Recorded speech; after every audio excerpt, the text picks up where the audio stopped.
السلام عليكم ورحمة الله وبركاته. ازيكم يا ملكات؟ عاملين ايه؟ يا رب تكونوا بأحسن صحة وأفضل حال.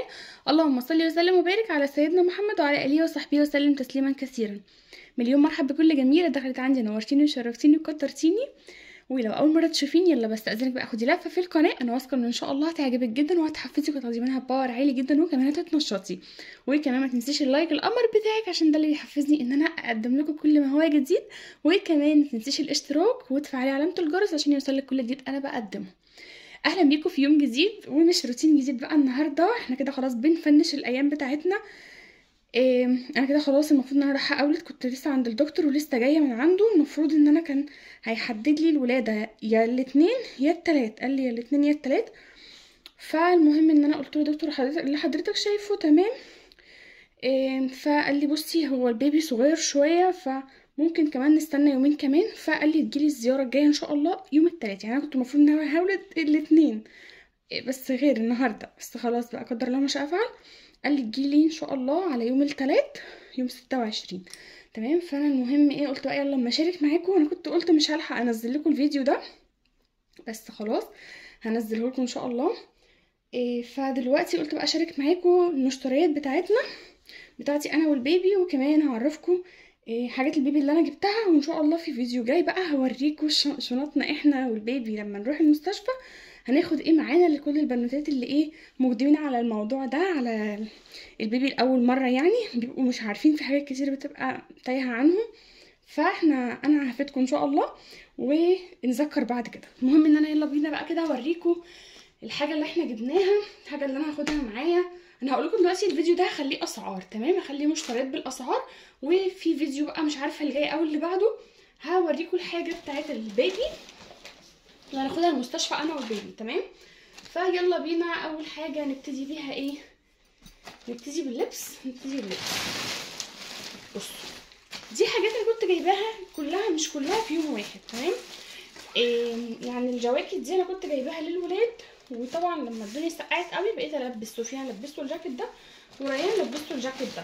تمام. بس برضو قلت اما اشاركهم معاكم واقول لكم الاسعار بتاعتهم. ده كان ب 330. ده حلو قوي على فكره، واصلا من جوه عامل ازاي، ومستورد من زارا. يلبس لحد 4 سنين. هو كبير على سفيان سيكا بس حلو، يعني مش كبير قوي، يعني حلو، ممكن يجي فيه كمان السنه الجايه ان شاء الله. فده كان زي ما قلت لكم 330. انا عجبني ان هو اوبن كارت كده. والاصفر انا سفيان ما شاء الله ابيض، فالالوان الفاتحه دي معايا بتبقى حلوه قوي. فده زي ما قلت لكم 330. على فكره انا بجيب الحاجات دي من مكان يعني بيجيب حاجات مستورده واسعارها مرتاحه الحمد لله. فده كان زي ما قلت لكم 330. تعالوا بقى نشوف ده كمان. هو المفروض على فكره بيتلبس على الوشين، بس طبعا عشان التيكت والبادجات والحاجات اللي جوه دي انا مش هلبسه غير على الوش الاسود بس، انما البترولي ده بخليه هو زي ما هو كده من جوه. تمام. فده كان بكام؟ كان برضو ده كان ب 380. ده اهو حلو قوي على فكره، جميل جدا بيدفي جدا جدا. تمام. ده كان بتاع ريان. تعالوا بقى نشوف كمان ريان شبط في ده، مع ان انا مكنتش راضيه بصراحه. على فكره دول التيكت بتاعهم متشال عشان انا لبسته لهم الاثنين دول لبسوهم، انما ده لسه ما اتلبسش. فده ريان شبط فيه مع انه كبير عليه. قلت له ريان ده كبير عليك قوي، بس عجبه. قال لي ماما عاجبني فجبته. تمام. ده من جوه كده اهو. ده كان بكام؟ كان ب 350. ده 350. هو كبير عليه على فكره، يعني ممكن ان شاء الله يلبسه السنه الجايه يبقى مظبوط ممكن عليه، انما السنه دي لا كبير مش هيلبسه السنه دي طبعا، بس عشان شبط فيه فجبناه بقى.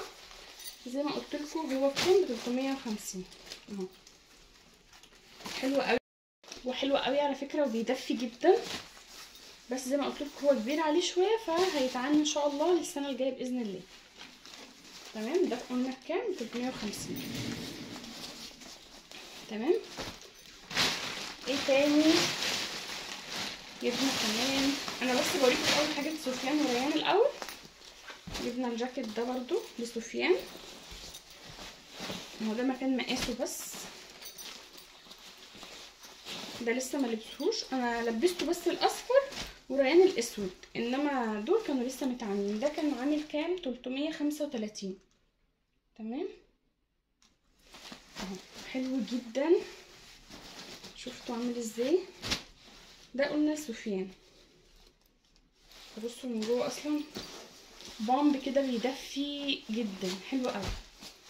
فزي ما قلت لكم سفيان الالوان بتبقى عليه خطيره بصراحه، فعجبنا ده. هو تقيل على فكره اهو. ده بقى ان شاء الله ممكن البسه له يوم الولاده، يوم ما يجي معايا كده المستشفى في الولاده ان شاء الله البس له ده. قلت لكم بكام؟ كان ب 335. طيب ايه تاني؟ القمر ده بقى تحفه. ده شايفين عامل ازاي؟ ده البومبينو. هو طبعا هيبقى كبير عليه جدا هيغرقه. ده كان عامل 270. كان ده كبير عليه قوي هيغرقه انا عارفه، بس عجبني جدا. شايفين دي الرجل المفروض ان هو يلبسه يعني لعمر سنه على فكره، مش صغير لانه كبير شويه، بس عجبني قوي. عامل زي ايه؟ نظام البورت كده اهو. نظام بقى جلافز جوانتي واللكلوب بتاعه، ومن جوه كده ايه، عامل زي البورت بالظبط بورت. فعجبني برضو. ما قلت لكم كان بكام؟ 200. ده كان 270. تمام. خلصنا كده ايه لبس الولاد. ايه تاني؟ البناطيل دي ريان ما شاء الله اللهم بارك. ريان عندي طول، جسمه زي ما هو صغنن بيرفع كمان، انما ما بيملاش، ما بيتخنش، بس بيطول ما شاء الله. فالبناطيل اللي عنده يعتبر كلها بقت يعني باين ان هي بدات تقصر، بس يلبسها عادي. بس ماما قالت لي لا انا جابت له بقى البنطلونين دول برضه، قلت اوريهم لكم. بس دول طبعا ايه كانوا هديه من ماما الريان يعني، فما اعرفش سعرهم بصراحه اهو. ده لسه ريان ما لبسهوش، انما ده لبسه مره اهو. جابت له اللي هو الكحلي الغامق اهو. ده التاني، ده الكحلي الغامق وده الازرق اهو. طبعا تسلم ايديها وتعيش وتجيب لهم. انا قلت لكم ان ريان عند ماما كده في حته تانية، تموت في ريان بصراحه. وكده كده سفيان اصلا بقى بيلبس من ورا اخوه، فانا عندي اللبس الحمد لله اللهم لك الحمد والشكر. مفيش حاجه عندي ايه بتصغر على عيل، بيلبسوا من ورا بعض ما شاء الله. فدول كده ايه البنطلونين دول زي ما قلت لكم هدايا من ماما الريان. وكمان هوريكم بقى الشرابات دي كنت جايباها معاكم من رنين. كان الواحد ب20 جنيه، يعني التلاتة مع بعض كده كانوا ب20. فطبعا حلوين جدا في الشتاء والسقعه دي، فعجبوني. قلت اما اجيبهم. ده قلت دول هخليهم للبيبي، مع ان طبعا هيبقوا صغيرين، هيبقوا كبار اقصد على البيبي، بس ايه مفيش حاجه هتخسر يعني. ب20 جنيه بساط قوي وبيدفوا وصوف تقيل على فكره، فعجبني. ده كان بكام؟ ب20. ايوه. وده للسفيان.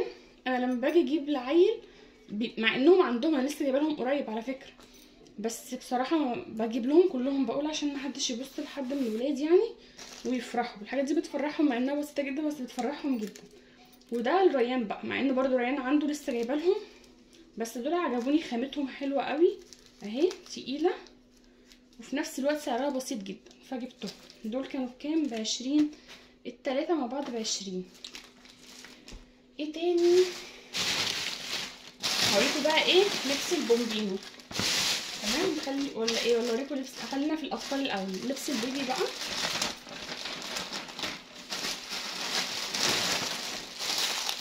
جبت من دول اللي هي البدل دي، جبت 3. ده وده وكمان ده. الوانهم اهي 3 الوان دول، لون بستاج وده جراي وده بترولي. بصوا هوريكم بقى ايه. هو ده كبير عليه شويه، يبقى كبير عليه. انا تقريبا يا ولاد بولد ولادي الحجم ده والله. ببقى شايله البيبي كده مثلا، ببقى شايله البيبي كده ويرضع ولا حاجه بيبقى واصل لي والله لحد هنا، رجله بتبقى واصله لي لحد هنا. فانا الولاد عندي بينزلوا صغننين قوي، تقريبا ده كمان يبقى كبير عليه. فهو انا قلت مش مشكله يكفيه لحد ما يبقى ابتدي البسه له مثلا وعنده 6 شهور ان شاء الله، على ايدي بالسلامه على خير. فاهو تقيله على فكره، ومن جوه فروه وجميله قوي بتدفي. فدول كانوا الواحد عامل كام؟ دول كان الواحد عامل 85. الترنج من ده كان عامل 85. اخترت ال3 الوان دول. انا قلت كده كده هو المفروض انه يلبس من ورا ريان، في لبس كتير قوي، بس قلت طبعا عشان لسه بقى يعني جيل جديد وكده نجيب له حاجه جديده زي ما جبنا لاخواتي. فاهو 3 الوان دول حلوين. جبت ايه تاني؟ جبت بقى ايه الهدوم اللي هي الداخليه دول، جبت برضو منهم 3. رغم ان على فكره لما جيت اوريكم الشنطه في الفيديو اللي فات كنت بوريكم الشنطه بنعبي فيها لبس البيبي، فكان في لبس كتير جدا. انا اتفاجئت على فكره بعد ما جبت الحاجات دي، اتفاجئت ان في حاجات كتير قوي موجوده عندي، وانا كنت بحسب ان انا يعني انا اكمني طلعت حاجات كتير، فكنت بحسب ان خلاص كده ايه مفيش الا حاجه بسيطه. لا لقيت عندي حاجات كتير بصراحه، بس قلت خلاص يعني بيبي جديد بقى وكده يبقى له حاجه يلبسها كده لها زهوه جديده. برضو من جوه متبطنين على فكره حلوين قوي اهو. جبت 3 الوان. الاصفر ده انا عامه كل مره بنجيب ابيض، فقلت المره دي بقى نكسر القاعده ونجيب الوان. فجبت الاصفر ده اهو. ده كده إيه طقم على بعضه، البنطلون بالتيشيرت بتاعه بكم. اللونين التانيين ايه بقى؟ لون اورنج اهو، برضو زي ما قلت لكم من جوه كده ايه فيهم وبره كده بتدفي. الاورنج البنطلون بتاعه اهو. وكمان جبت البستاج، اللون البستاج ده اهو. لازم اطلعه بقى هو زي يعني بالظبط اهو. دول بقى كانوا كام؟ كان الواحد عامل 65، يعني الطقم على بعضه كده عامل 65. فانا انا جبت البدله اللي البيبي هيتولد فيها اهي، هوريها لكم. القمر دي اهي هي 3 قطع كده. دي الطاقيه او الايس كاب بتاعه، والكوفرتا، والسالوبيت الخارجي. هو في وبره من جوه كده برده وتقيل وبيدفي. فانا قلت بقى هلبس معاه الاصفر، هلبس معاه الاصفر تمام. وكمان ده بقى كنت جايباها اهي، كبيره على فكره انا عارفه هتغرق البيبي، لان دي من عمر كام؟ من 6 شهور ل 9 شهور. انا كنت جايبه ايام سفيان كنت جايبه من 0 ل 6 شهور، من 0 تقريبا من 0 ل 3 شهور. فصغرت عليه قوي، صغرت عليه بدري، ما كملتش حاجه وصغرت. وكنت جايبه معاهم برده من 6 شهور ل 9 شهور، كنت جايبه من دول 4 ومن دول 4 او باين من دول 6 ومن دول 6 مش فاكره. فطبعا سفيان استهلكت له كل اللي كنت جايباه، الصغير وطبعا الكبير. فبالصدفه ببص الايد ده كان في كيسته، بس انا شلته من الكيس عشان كنت خلاص حاطاه في الشنطه بتاعه البيبي، فرميت الكيسه يعني. المهم ان النوع ده اسمه بيبي كير ستايل اهو. بيبي كير ستايل عمري كام؟ من 6 شهور ل 9 شهور. انا عارفه ان هو كبير، بس ده اللي لقيته موجود في الكيسه بتاعته من حاجه سفيان، وما كانش لسه طبعا اتلبس خالص، هو لسه اصلا بتطبيقته. فقلت خلاص يبقى هلبسه للبيبي بقى اول ما يتولد، يبقى انا هلبسه ده. المهم ان انا عايزه، انا هوريكم طبعا الشنطه اللي هحط فيها حاجه البيبي المهم ان هنا بقى هوريكم ده كان سعره عامل كام؟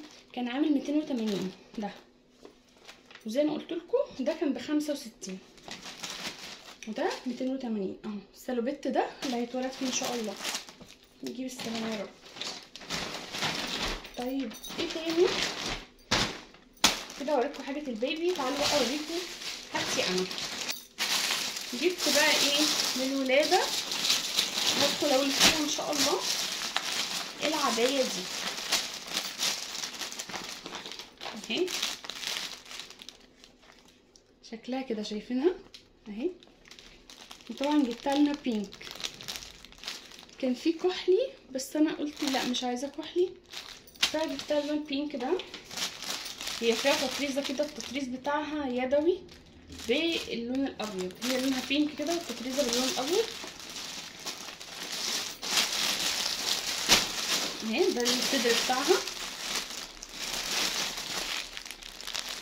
انا مش عارفه هعرف اصور لكم وانا في المستشفى ولا ايه، بس ان شاء الله يعني احاول اخلي جوزي او اخويا حد يصور، فممكن تشوفوها عليا ان شاء الله يعني. تمام. دي كانت عامله كام بقى؟ كانت عامله 285. كان نازل عليها سيل على فكره، كانت ب 285. وجبت واحده كمان التطريزه بتاعتها كده اهي، والستايل بتاعها اهو واضحه اهي. دي كانت برضه ب 285، نازل عليهم عرض من 500، يعني كانت سعرهم 500 بعد السيل 285. فدي كانت لونها ايه عارفين انتوا اللون الزيتي، زيتي غامق قوي قوي قوي، تشوفوها تحسوا ان هي لونها اسود، بس هي مش اسود، هي اغمق درجه في اغمق درجه في الزيتي. تمام. زي ما قلت لكم دي كانت ب 285. الحاجه دي بقى اوريها لكم في الفيديو الجاي ان شاء الله. دي تجهيزات بقى الشنط بتاعت البيبي بتاعتي.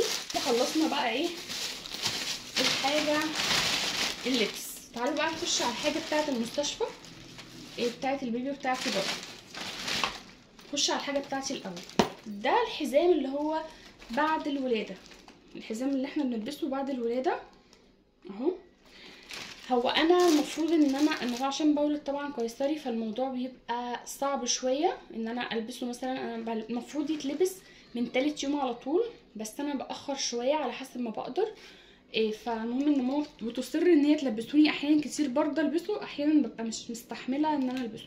بس طبعا ده حلو جدا عشان طبعا البطن، انتوا عارفين البطن في الولاده بتبقى مهرهره ازاي وكده، فبعد الولاده اقصد، فبتلاقيه البطن لانها سبحان الله عامله زي الاسترتش. فطبعا الحزام ده بيلم، اصلا البطن كمان لسه طريه والجسم مفتح وطري، فبيلم حلو جدا.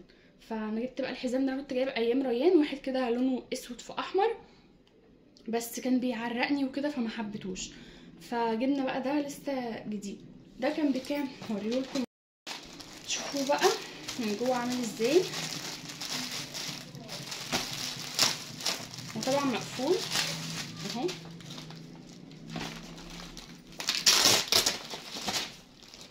اهو كده. احلى ما فيه بقى ان دي متخيطه كده، لان التاني اللي كنت جايباه ما كانش فيه الخيط ده، وكان تحسوا ان هو اصلا بتاع حد بيعمل رجيم، كان بيعرق جدا من البطن وكان بيضايقني، وانا كمان كنت والده في الصيف فما كنتش حاباه خالص. فده كان عامل كام؟ كان عامل 65.